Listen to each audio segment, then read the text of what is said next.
Hello, everyone. I'm Chris Nelson. I'm your host for today's broadcast. With me today is our special guest, Ed Cohen. Ed, Hi, how are you? namaste to everyone. Namaste, yes.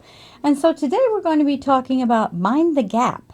You know, when we say Mind the Gap, it brings to mind not only my English heritage, but all the trips I've made to England. And when you're riding the tube there, they always say, Mind the Gap when you're getting off the tube. So that you don't fall into that crack between the stand and getting onto the train. Because the Exactly. tube is what they call the subway there, right? Correct, correct. And so anybody who's ridden a subway, a metro, or a tube certainly would understand what that's all about. Right. So why did you choose Mind the Gap for the title?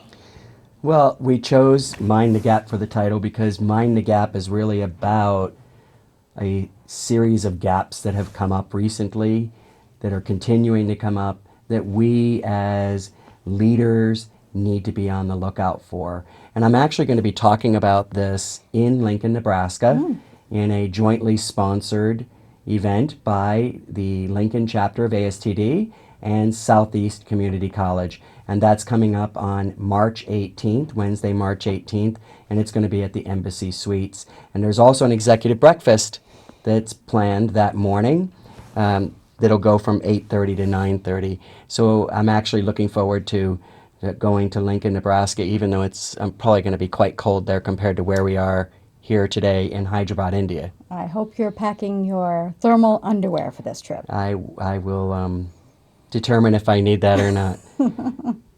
Okay, so tell us a little bit about what the theme of this particular conference is going to be about.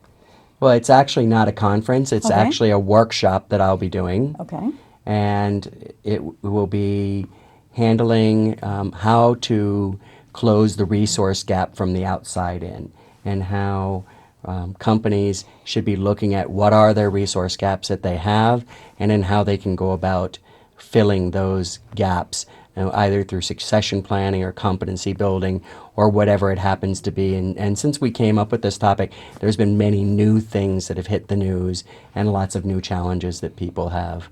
And we have been talking about the skills gap for many, many years. Can you give us kind of an overview and in our work here today, our preview here today of what you're going to be talking about? Well, I will be talking about the types of gaps that exist, the economic gaps, the skills gap, the what I call the credibility gap, and then what I'm referring to as the gap of resentment. Okay, great. And we'll talk a little bit about those today. You mentioned some stories about Hyderabad. Would you like to show us some pictures of what Hyderabad looks like? Yeah, I thought that we could share some pictures. We've been living in Hyderabad for the past 3 years, and Hyderabad is actually the convergence of old and new. And there's a lot of things that happen here, a lot of crafts that take place that are very unique that we haven't seen before.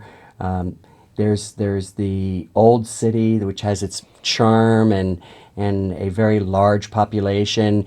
They like to have their festivals and their devotions and everything.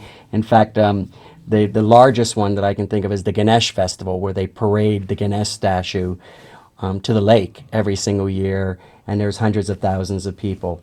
And in addition to that, Hyderabad has its modern side Yes. because it's really the technology hub of India. It's actually as large as Bangalore when it comes to technology, and companies like Deloitte, HSBC, Satyam, Infosys, Microsoft are all based here in Hyderabad. Another thing about Hyderabad that I don't know that people realize is that Hyderabad is the home of the Telugu movie industry. So you may have heard of Bollywood, where the Hindi movie industry is in Mumbai. Here we call it Tollywood. Tollywood. So as I look back on the 3 years that we've been here in Hyderabad, one of the things I think about is a couple of things that have had significant influence on my life. One of them is the immense amount of traffic that Overwhelming exists amount. here, the overwhelming amount of traffic, and the fact that there's so much traffic that even the lanes are not paid much attention to, because everyone is trying to squeeze in for a space that they have.